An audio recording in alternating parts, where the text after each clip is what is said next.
الحمد لله رب العالمين والصلاة والسلام على رسوله الكريم أما بعد فأعوذ بالله من الشيطان الرجيم بسم الله الرحمن الرحيم إن الله وملائكته يصلون على النبي يا أيها الذين آمنوا صلوا عليه وسلموا تسليما اللهم صل على محمد وعلى آل محمد كما صليت على إبراهيم وعلى آل إبراهيم إنك حميد مجيد اللهم بارك على محمد وعلى آل محمد كما باركت على إبراهيم وعلى آل إبراهيم إنك حميد مجيد وعنه قال رسول الله صلى الله عليه وسلم أنا آتي باب الجنة يوم القيامة فأستفتح فيقول الخازن من أنت فأقول محمد صلى الله عليه وسلم فيقول بك أمرت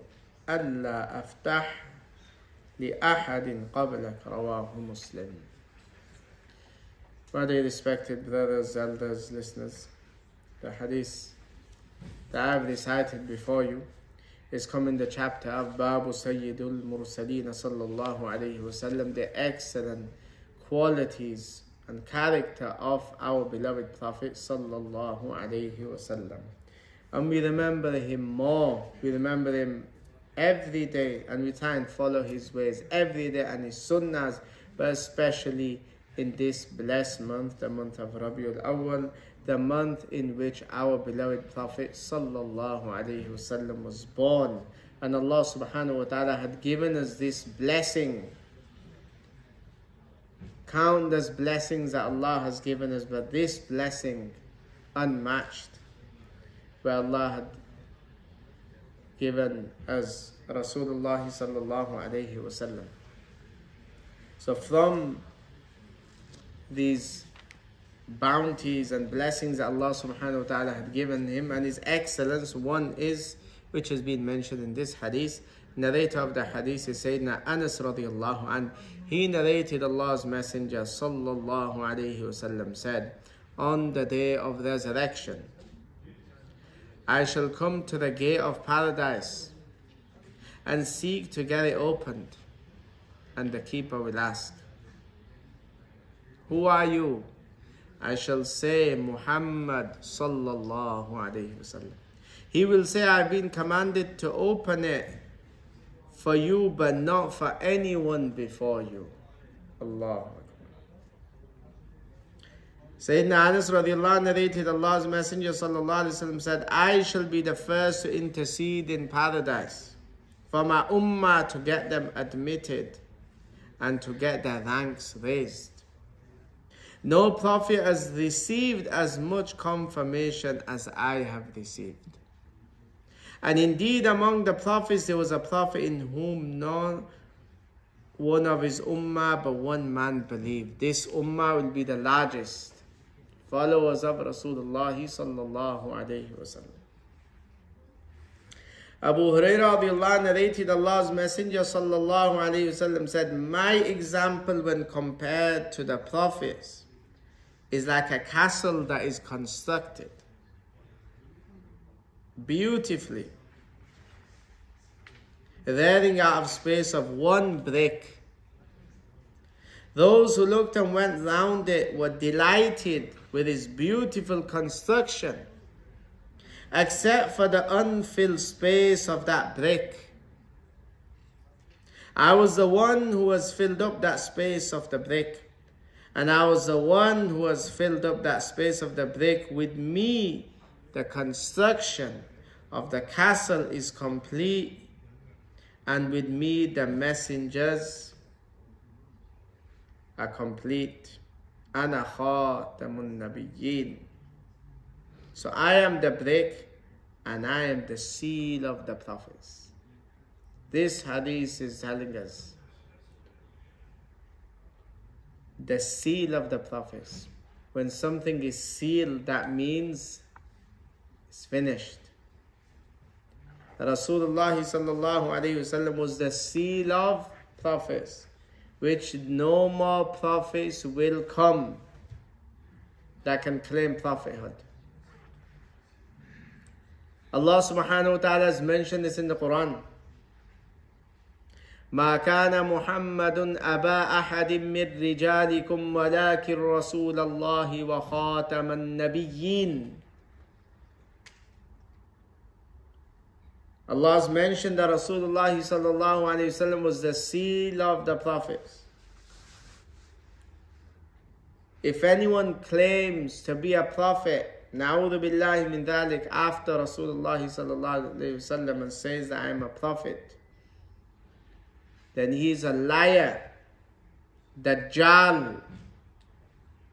Rasulullah sallallahu alayhi wasallam has mentioned there will be 30 people, liars, Dajjals, that will claim prophethood after me.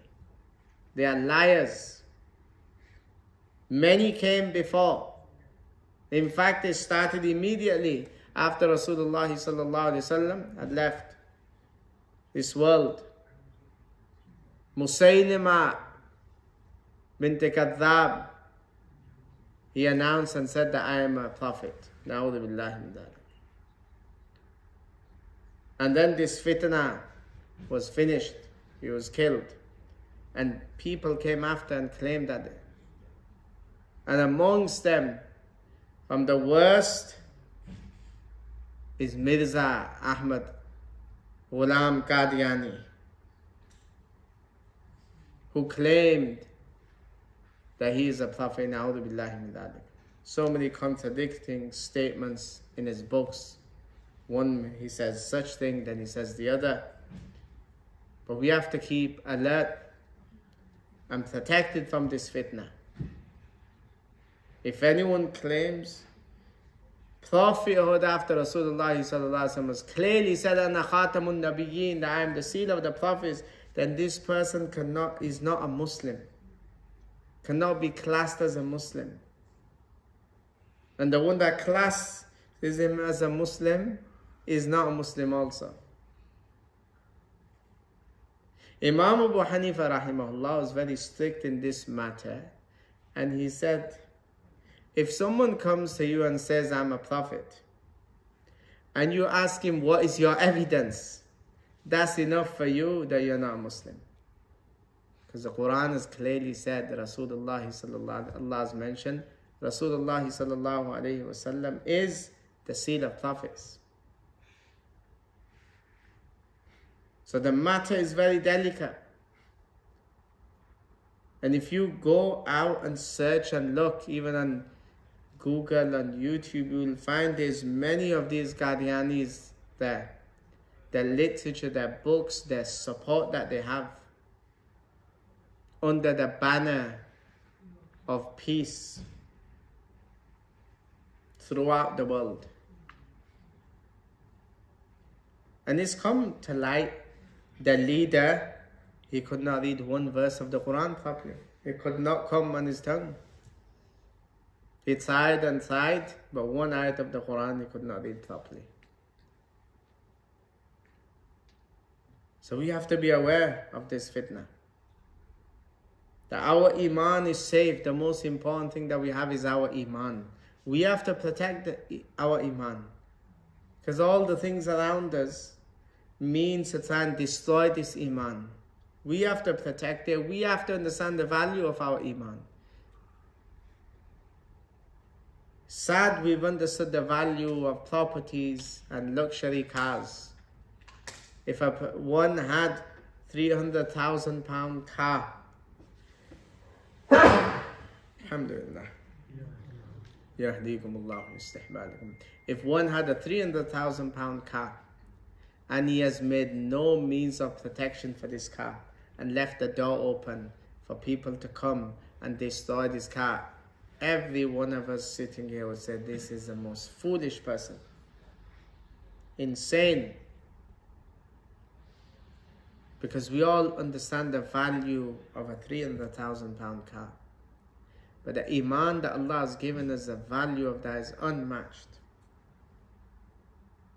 This iman is something which, there's many things that we have now that we will leave and they will only remain with us in the dunya, not in Jannah.